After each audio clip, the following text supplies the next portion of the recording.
3 preguntas que quisiera compartir con ustedes, que también se lo hacen los ciudadanos. ¿Tenemos un sistema integrado de transporte público masivo en Lima? No. ¿Tenemos un transporte público eficiente como el metropolitano? No. ¿Tenemos vías auxiliares para dirigirnos a nuestra casa? No. Básicamente transporte pesado, revisiones técnicas y aumento de tamaño y modernización de flota para hacerlo de buses, de líneas de buses para hacerlos más grandes y más limpios. Gracias. Porque los colectiveros es una muy buena cantidad de automóviles y minivanes, ciertamente son necesarias, porque yo he podido observar y hacer un seguimiento de que efectivamente no basta los vehículos buses, porque a pesar de que se ve que hay bastantes buses, pero están bastante llenos y siempre los colectiveros y los autos son mucho más rápidos, a pesar de que cobran un poco más, pero son necesarios para los ciudadanos de Lima. Conocer el nombramiento de los funcionarios, de algunos funcionarios de esta corporación en el ATU. Espero que eso tenga una pronta solución para el transporte público. Recordemos algo, y ya lo han dicho todos los expertos, el 70% del caos vehicular lo genera la informalidad. Es ahí donde se tiene que trabajar, señor alcalde. Es ahí donde tienen que trabajar estos funcionarios que ahora van a ir al ATU y donde se tienen que plantear las grandes soluciones. Entonces ahí cabe una pregunta y espero que el funcionario lo aclare. Es importante que este consejo sepa exactamente cuáles son las funciones que va a tener el ATU y cuáles son las funciones que se quedan en esta corporación, para tener claro cuáles van a ser esos roles. Más que preguntas, quisiera alcanzar algunos aportes, si pudieran considerar.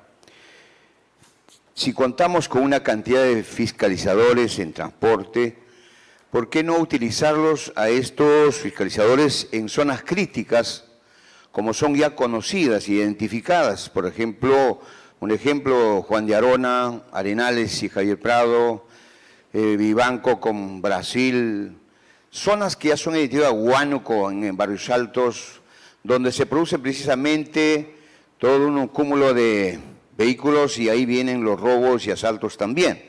Entonces, si tenemos fiscalizadores uniformados debidamente en esas zonas, primeramente que vamos a acelerar el tráfico y enseguida también vamos a tener la presencia de la municipalidad y seguramente la delincuencia tampoco va a querer participar.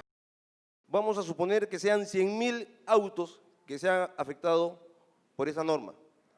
Si son, algunos pueden calcular más, vamos a poner un número promedio, 100.000.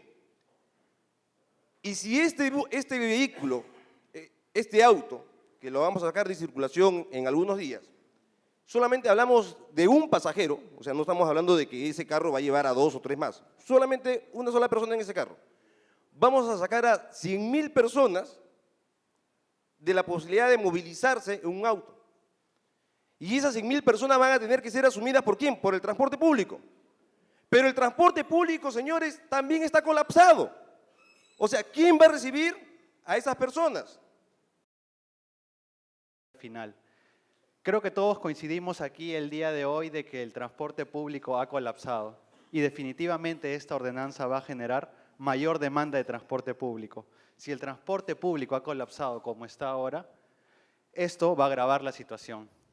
Además, creo que todos coincidimos, y de hecho se refleja en la razón de por qué se está presentando esta ordenanza, que las vías metropolitanas en mención y que van a ser directamente de salud afectadas por la ordenanza, creo que coincidimos que también han colapsado. Y son vías que en algunos casos tienen 4 o más carriles. Lo que va a pasar también es que mucho de este tránsito, como también lo han mencionado muchos de los regidores, se va a terminar trasladando a vías paralelas o peor aún a calles que evidentemente son de 2 o de 1 carril y que no van a poder soportar este nuevo tipo de tránsito. No, rigurosa en el tema de la semaforización que debe de tener todos los distritos sincronizados, porque hoy en día pueden haber puesto varios semáforos y no están debidamente sincronizados. No podemos, para que concluya su tiempo, señora regidora. Gracias. No podemos tener a los policías en las calles dirigiendo el tránsito cuando tenemos semáforos que pueden estar debidamente sincronizados.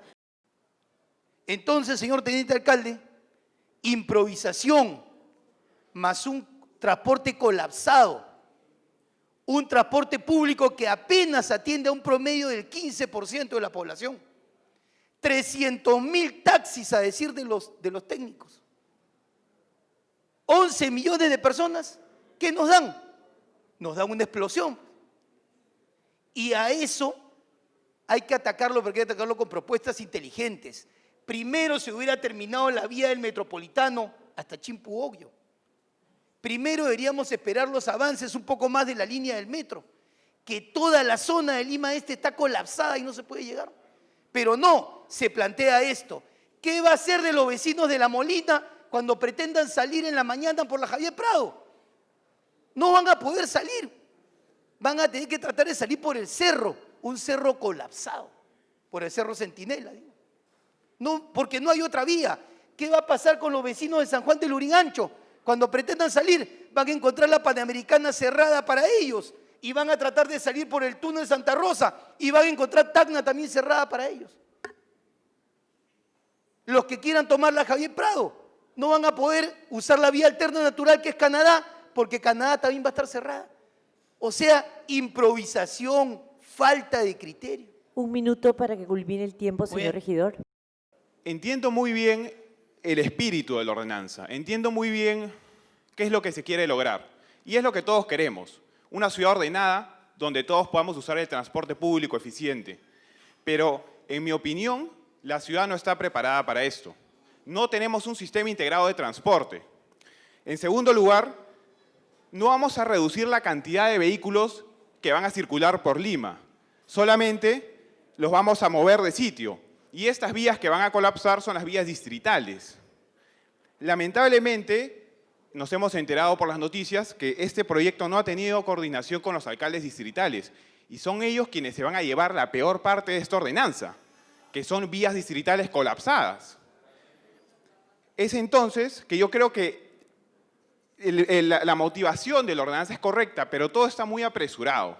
Si existen los colectivos, ¿ya?, que tan informales son y que tanto daño producen a esta ciudad, es precisamente no porque los colectiveros necesiten la plata solamente y tienen que recursearse para trabajar y pobrecitos no hay que quitarles el trabajo.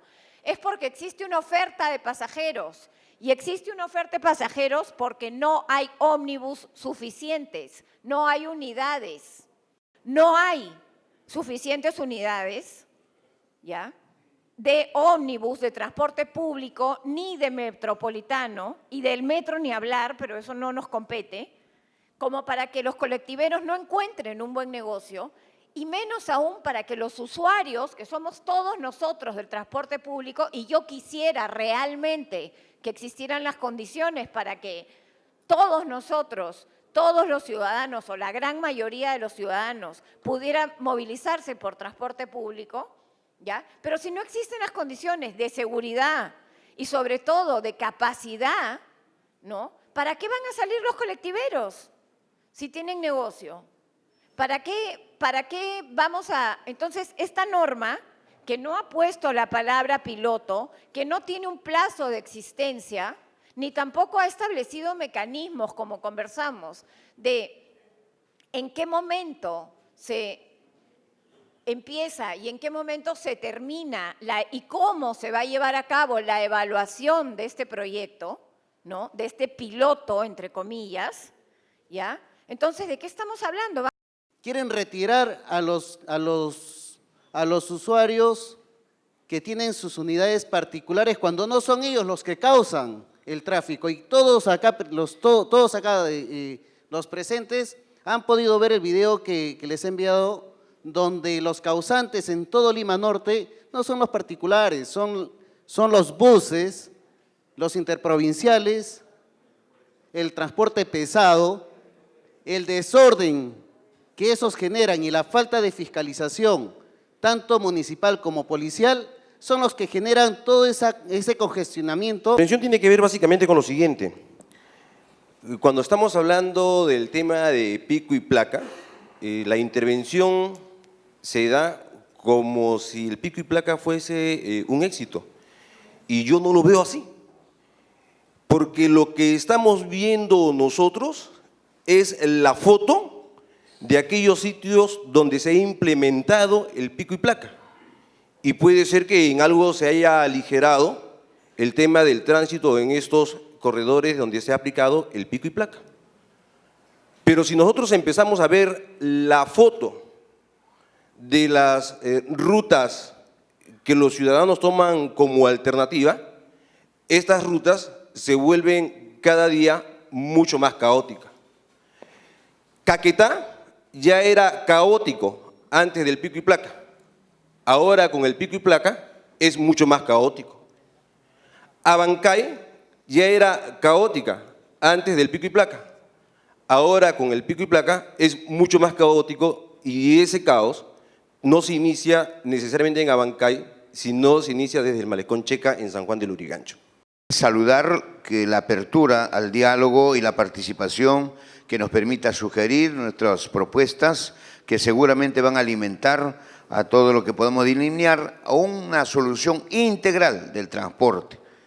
Y en esa solución integral tenemos que pensar en la formalización de los colectivos que están actualmente en calidad de piratas o mal llamados piratas. Igualmente también el tema de no causar un monopolio en el transporte público. Solamente nos dejan corredores. Un ejemplo, la avenida Brasil, Abancay, existía hasta hace algunos años atrás más de 8 líneas de transporte que circulaban Brasil, Grau, Abancay, San Juan de Lurigancho, y ahora solamente hay uno, que es el Corredor Morado. Y hoy día, precisamente, yo me venía desde Magdalena, 6:15 de la mañana, 6:42 tomé, y llegamos con las justas a 5 para las 8 a esta zona, y totalmente apretujada, me hacía recordar a los años 85, donde los buses eran totalmente apretujados. Tenemos que superarla esa, pero hay que superarla conjuntamente. Gracias por esa participación y yo creo que si nos permite hacer llegar nuestra propuesta en ese diálogo, pero también agregaría algo más, señor alcalde, si le fuera posible. Los actores, también deberíamos invitar, como no es una sesión de consejo, sino es una mesa de trabajo, podríamos invitar a las organizaciones de los camiones pesados, a las organizaciones de los colectiveros, a la organización de algunas empresas de transporte, para que ellos nos hagan llegar también sus inquietudes y así de una manera conjunta poder resolver los problemas en bien de los vecinos y en bien de la ciudad. Muchas gracias.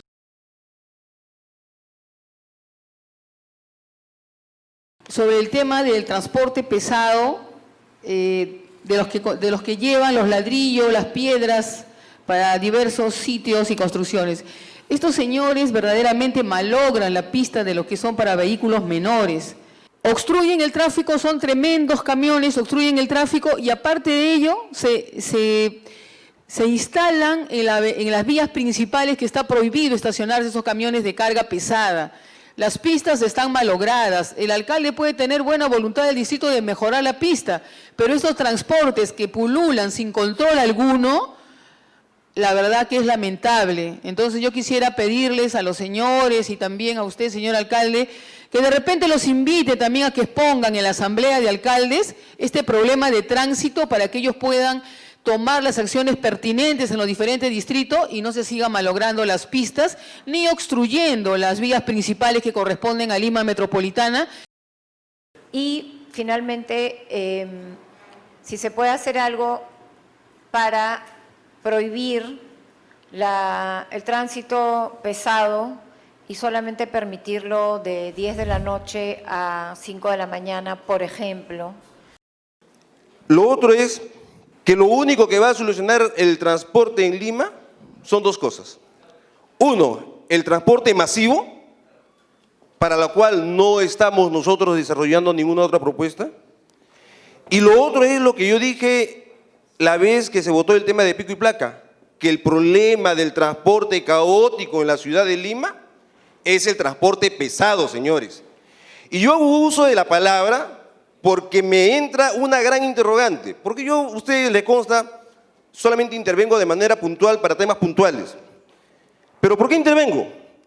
Porque el señor alcalde en esta reunión nos dice que están trabajando un proyecto para ver el tema del transporte pesado. pero que tienen algunas observaciones de algunos gremios. En otras palabras, mi preocupación, ¿dónde salta? Que acá en la municipalidad se está trabajando un proyecto que los regidores no conocemos, pero que otros gremios ya lo conocen, y que esos gremios ya han hecho algunas observaciones. Lo ideal, creo, que si algún proyecto se está trabajando en la municipalidad, seamos los regidores los primeros en tener conocimiento de la misma para sobre eso aportar. Porque si el tema es un tema gremial, entonces pues mañana empecemos a organizar a los distritos y como gremio también vamos a venir a hacer nuestras observaciones previas del transporte pesado. El tema, señores, si nosotros queremos hacer algo realmente, tiene que empezar por regular el tema del transporte pesado. Regulando el tema del transporte pesado, no solamente agilizamos todo el transporte, sino que generamos ahorro a toda la ciudadanía. Porque el caos del transporte pesado en las vías no permiten accesos rápidos en la ciudad. Y tenemos que sumar nuestros esfuerzos, nuestros aportes, para que siga haciendo las correcciones. Y básicamente, ya que se dio este primer paso, no solamente quedar acá, señor alcalde, señores regidores, ir de una forma más compleja. Como dijeron mis colegas que me han antecedido, el problema es complejo. Y en esta suma de problemas está el problema de transporte pesado, que es uno de los problemas fundamentales en diferentes zonas. Pero esto ya está normado, señor alcalde, señor funcionario. Esto está normado hace años, el problema de transporte pesado con la ordenanza 1682, referente a la 8ª disposición, donde establece que la GTU, como órgano responsable, establezca horarios para el transporte pesado. Pero desde la dación de esta ordenanza, a la fecha no se hizo nada. Hoy, señor alcalde, tenemos esta responsabilidad, y más que nada el funcionario que está al frente, poder establecer en base a esta ordenanza los horarios para el transporte pesado.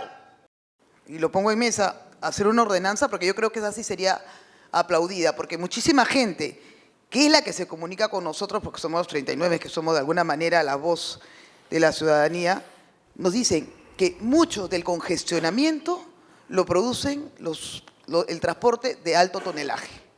Y lo vemos que realmente en horas punta, 7 de la mañana o 6 de la mañana hasta las 10 de la mañana, es cuando más se traslada este tipo de vehículo. Cargan cemento, vemos material de construcción, vemos los contenedores, la vía de evitamiento es intransitable. Entonces, yo quisiera dejarle estas notas, no le pido respuesta, pero sí tomar en cuenta esa ordenanza para poder normar nosotros el tráfico de pesado. Yo creo que eso sería una forma de ayudar en el congestionamiento vehicular y, repito, la policía, señor.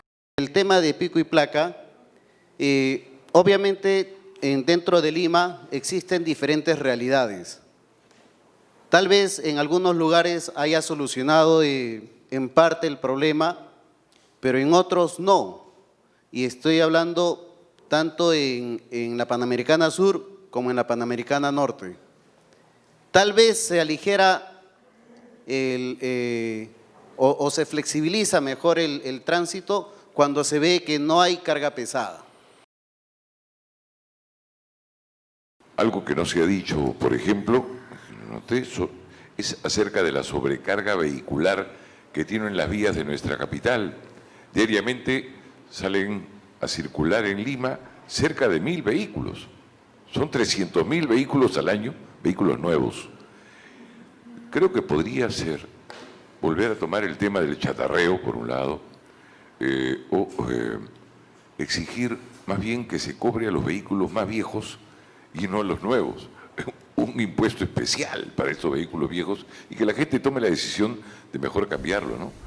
Y sí comprometer a mis colegas regidores para trabajar en conjunto una ordenanza, una iniciativa legal que nos permita efectivamente ir normando el desincentivo del transporte vehicular particular, que es lo que al final va a ayudar a descongestionar eficientemente las vías de Lima. no prohibiendo la circulación de autos en vías particulares para trasladar el problema a las vías distritales. Un minuto para que culmine su tiempo, señor Es regidor. desvestir a un santo para vestir a otro. Eso no funciona así. Gracias, señor alcalde. Construye las vías para todos y no para que estas vías sean copadas por los conductores de vehículos particulares. ¿Por qué les digo eso? Y me voy a referir a números. Un auto en promedio está siendo ocupado por 1 pasajeros y un bus por 60 pasajeros. 40 autos particulares cubren 3 cuadras y un bus de 9 a 12 metros. Entonces, es totalmente inequitativo que tengan preferencia, porque no todo el mundo tiene auto, que tengan preferencia sobre las vías los conductores de vehículos particulares. Entonces, esta medida, este proyecto de ordenanza también debe ir con medidas complementarias como el tema de la fiscalización, que ya lo mencionó el alcalde, con el tema de implementar más buses para poder hacer eficiente el transporte público, porque también hay una competencia desleal con el tema de los colectiveros. Esto, lo que se habló fue eso, justamente, cómo hacer para que las ciudades cuenten con mejores transportes públicos, más eficientes, se utilicen menos vehículos privados, por ende se emitan menos gases contaminantes, se utilicen alternativas como automóviles eléctricos, se incentive la peatonalización, se incentive el andar en bicicleta. Entonces fue muy rico porque cada una de estas ciudades se encuentra en este proceso, ninguna tiene todo resuelto, quizás Londres es la más avanzada, pero se pudo encontrar un espacio en el que compartimos problemas similares. Por ejemplo, el tema del transporte de carga es un tema que es recurrente en muchas de las ciudades, es un problema que hay que atender. Bueno, todos sabemos que Lima adolece de un transporte público y un transporte particular caótico.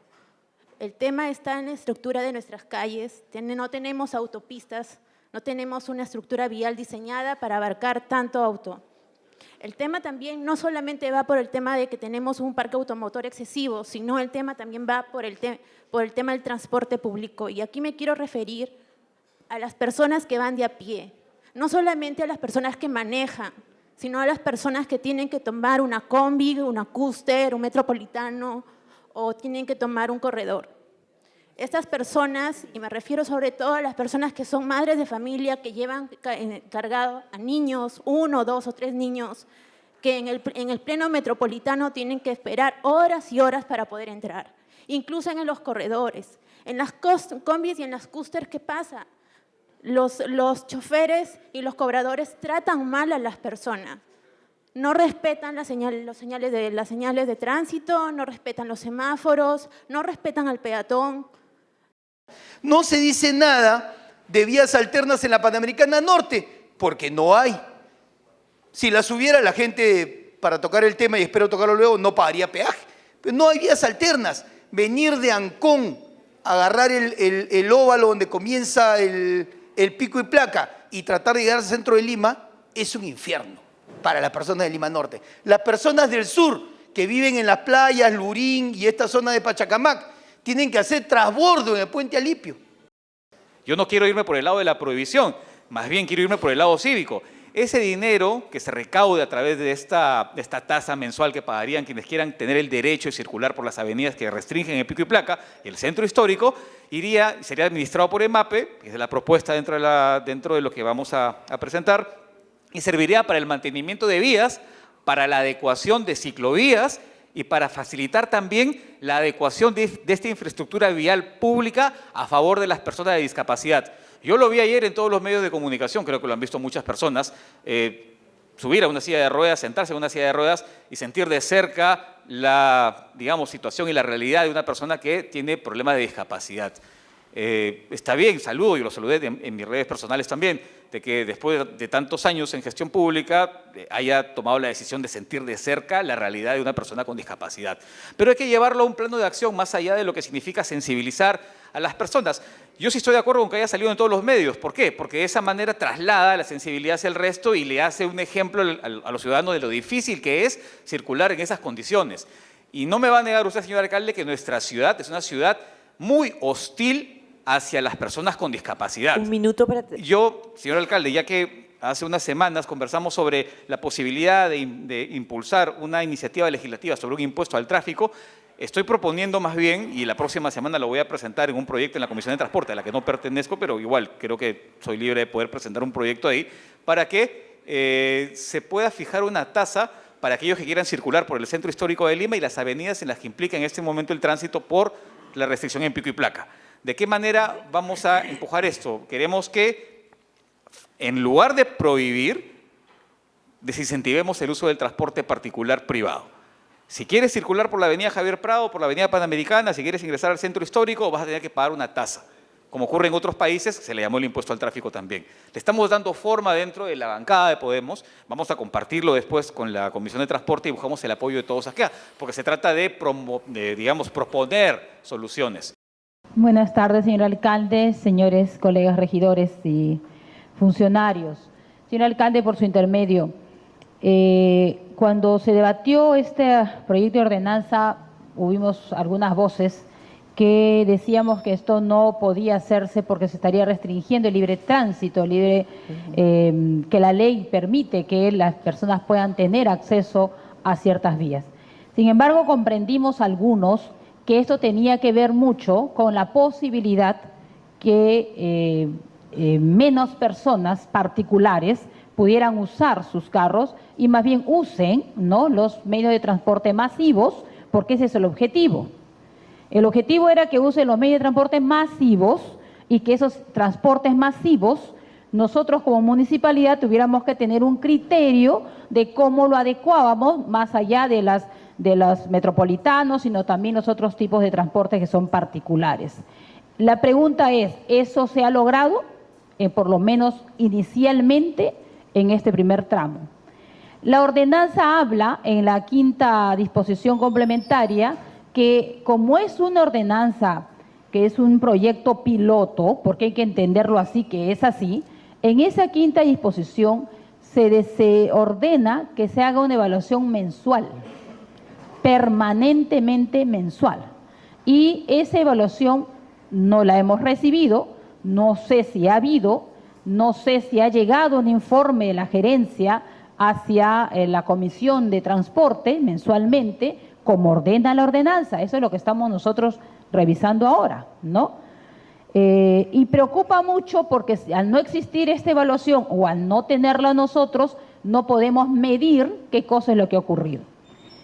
Hemos visto que con la presencia de la policía, que desde mi punto de vista no me parecía correcto destinar a la policía con sus cámaras tomando fotos o grabando cuando teníamos necesidades de seguridad ciudadana. Sin embargo, con las cámaras de la policía dice que se han registrado 163.000 papeletas, ¿no?, de infracciones, y con cámaras, que todavía no sabemos dónde están, cuántas son, que sí ya se implementaron, etcétera, se dice que con algunas cámaras se ha registrado en un tramo 213.000 papeletas. La pregunta también que hago es, ¿acaso no se puede medir con las cantidades de papeletas si funciona o no funciona esta ordenanza de pico y placa? Y estas papeletas, ¿cómo se están midiendo en comparación con algunas papeletas que se pusieron cuando no había pico y placa del mismo año? Nosotros lo hemos aprobado en julio y antes de julio es mayo, ¿no es cierto? Hay una comparación con ese nivel de papeletas, por ejemplo. Y por otro lado, por ejemplo, lo que es del sur, cuando hace uno una evaluación, la gente sentía que en los distritos, como no habían vías alternas, no se indicaban las vías alternas, la gente, lo que pasaba era que se congestionaban las vías alternas, las supuestas, las que la gente tomaba como decisión que sea su vía alterna, ¿no? Cuando se trata desde el sur, la pico y placa solamente se aplicaba a partir de Alipio Ponce, es decir, a la altura de Chorrillos y San Juan de Miraflores, ¿no?, hasta Evitamiento. Los que venían de más adentro, Lurín, llámese Lurín, los que usan básicamente la Panamericana para venirse al centro de Lima, tenían que entrar y congestionar otras vías, llámese Pachacute, pero resulta que la avenida Pachacute estaba en construcción. Entonces muchos tuvieron que usar cierto tramo de la Panamericana y seguramente serán usar la papeleta para usar la Pedro Miota.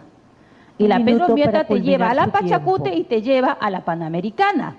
Entonces, ¿dónde está la evaluación permanente para tener una disposición o una toma de decisión final si es que Pico y Placa funcionaba por lo menos en esos tramos? Ahí me quedo porque el tiempo se me ha terminado, señor alcalde, pero espero que podamos seguir debatiendo el tema.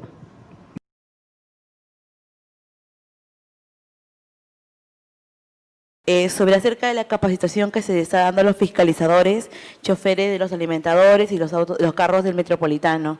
En la estación Naranjal y los alimentadores es una vía en la cual yo uso todo el tiempo y los choferes, muchos de los choferes, de lo que yo he podido percibir, no están capacitados y tratan mal a la población. Y cuando digo que tratan mal, hasta los insultan, porque si las personas no los graban para que el alimentador pare, ellos no paran y se van de largo. Pasan 2, 3, hasta 4 paraderos, o muchas veces no paran. Entonces, quisiera saber si esto está permitido, porque una persona, ¿no?, un vecino, lo está filmando para que recién el alimentador pueda estacionarse y podamos subir.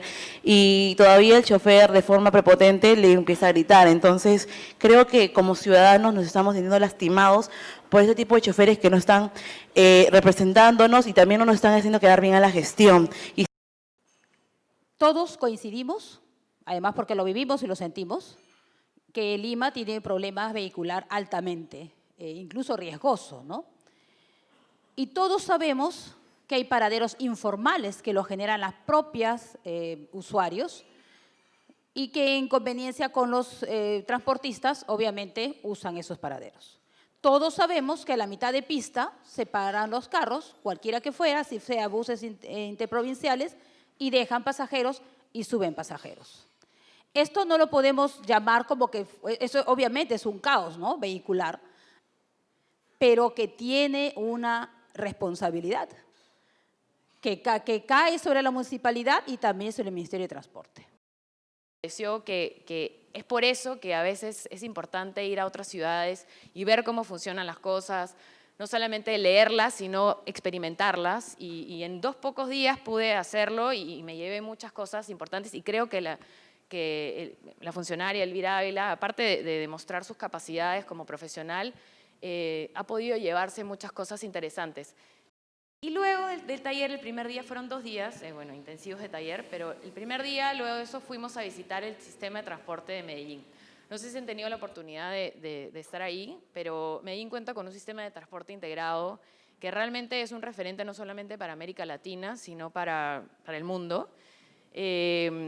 Porque, bueno, no solamente funciona a la perfección, está en un estado impecable, sino porque la gente tiene mucho respeto y mucho orgullo por el sistema con el que cuenta, ¿no? Este es el sistema de funicular y como ven, bueno, no se podía ver por dentro, pero es un sistema realmente que funciona a la perfección, está muy limpio, la gente lo respeta, no hay ni siquiera vallas como para que la gente no entre, sino que nadie realmente lo traspasa. Pero lo más interesante es que está encima de lo que sería, lo que vendríamos a llamar nosotros un asentamiento humano o un pueblo joven.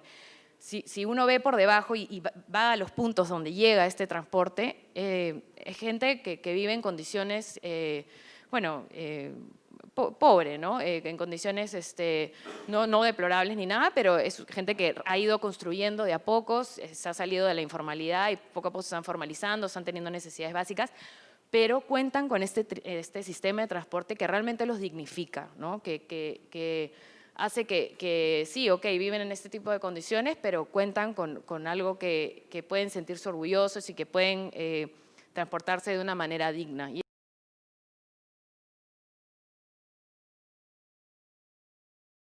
Que habrán 10 millones de limeños que le agradecerán a usted y por supuesto al Consejo cuando empiecen a sentir las medidas que real y efectivamente se desarrollen en la vía pública para su beneficio en tiempo, en combustible, en salud física, en salud mental y etcétera, etcétera, en la serie de beneficios que da el tema del tránsito. De Vía El Salvador a Ancón lo hago en más de 3 horas y media. De Chincha a Lima lo hago en hora 45. ¿Ya hay un ahorro energético allí o no lo hay? Lo hay. Pero mis preocupaciones quedan sobre este tema. No partamos de que este proyecto de pico y placa ha sido exitoso. No lo es, señores. Y lo otro es que solo los tontos no cambian. Ese creo que es la frase, los tontos no cambian. Y lo que yo tengo que terminar diciendo es que si hay errores que corregir, hay que corregirlos, pero que esos errores que hay que corregir no le generen un costo a la ciudad, que nosotros no estamos para pagar errores. La preocupación de los ciudadanos, de los vecinos de La Molina, es de que ¿cuándo se va a resolver este problema? Porque no hay forma de salir, porque no existe ninguna otra vía alterna. No existe, señor alcalde.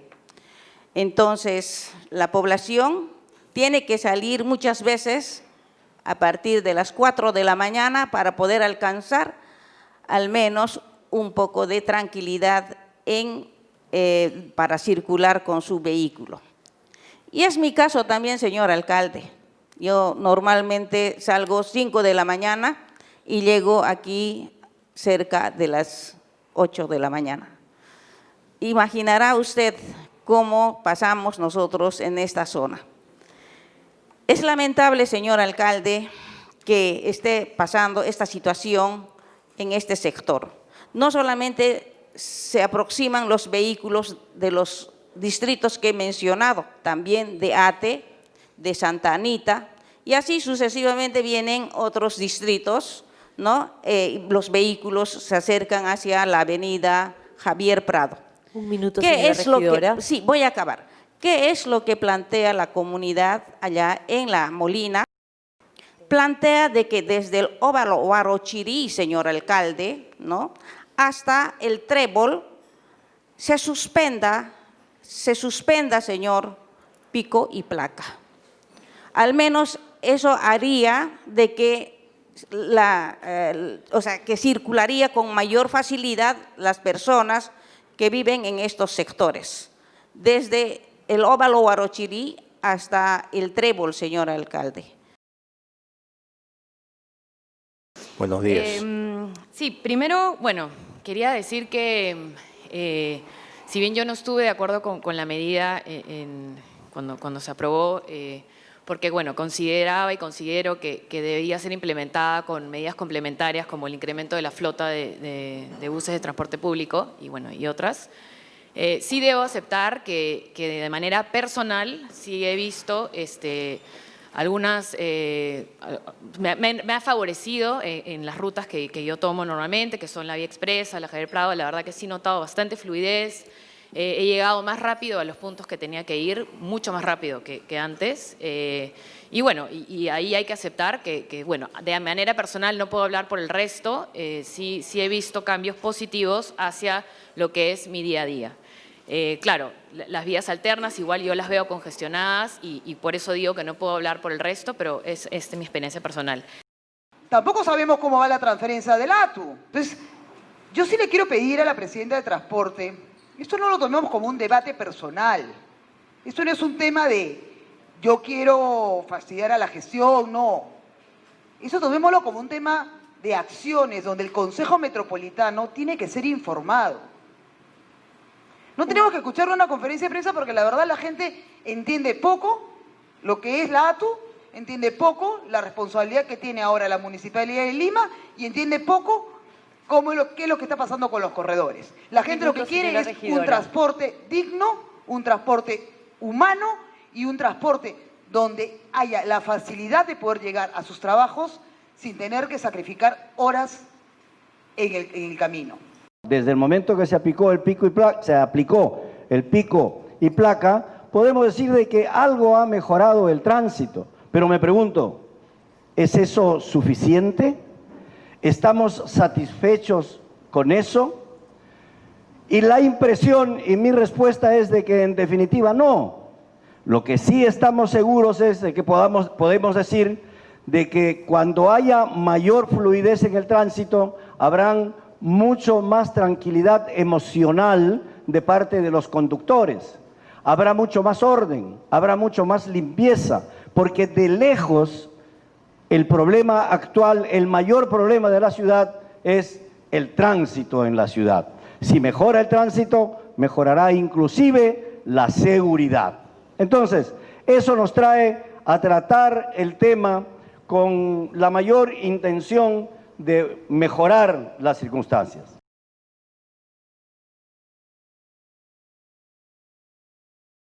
Entrando ya al tema en mención sobre el transporte, me sumo a lo dicho por el regidor Florentino, que efectivamente en un tema tan delicado y tan complejo como abordar el transporte, es importante el rol de la cultura para poder cambiar no solamente al transporte en sí, sino a la sociedad.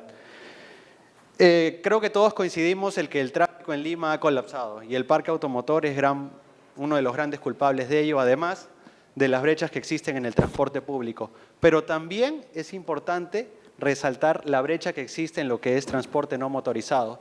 Recordemos que el 70% de la contaminación a nivel mundial se produce en las ciudades. También recordemos que el 80% del óxido de nitrógeno que se produce a nivel mundial es por los automóviles, además del 60% de las emisiones de partículas. El pico placa responde en gran parte a esta medida, no solo para el tráfico, sino para reducir las emisiones de carbono.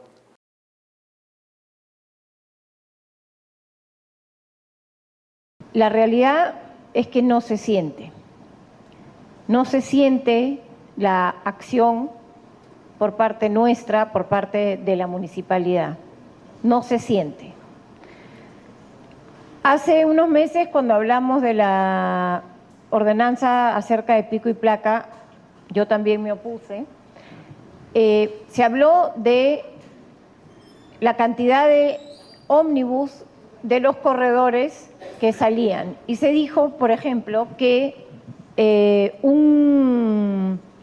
las líneas que son privadas, ¿no?, los concesionarios, digamos, no sacaban la cantidad de unidades necesarias porque no lo decía así su contrato. Sin embargo, no nos han dicho hasta el día de hoy en cuánto se ha incrementado, cómo se ha negociado con ellos. La ordenanza 2164, ¿no?, tenía como finalidad que hubiera más transporte público, más grande y que se usara más, y también de paso eliminar o por lo menos reducir los servicios de colectivos. Ya. No nos han dicho si se ha reducido o no. Yo no he visto ninguna campaña realmente agresiva, como sí lo veo, por ejemplo, en otros ámbitos, en Indecopi, ¿no?, para realmente lograr suprimir las combis, los colectivos.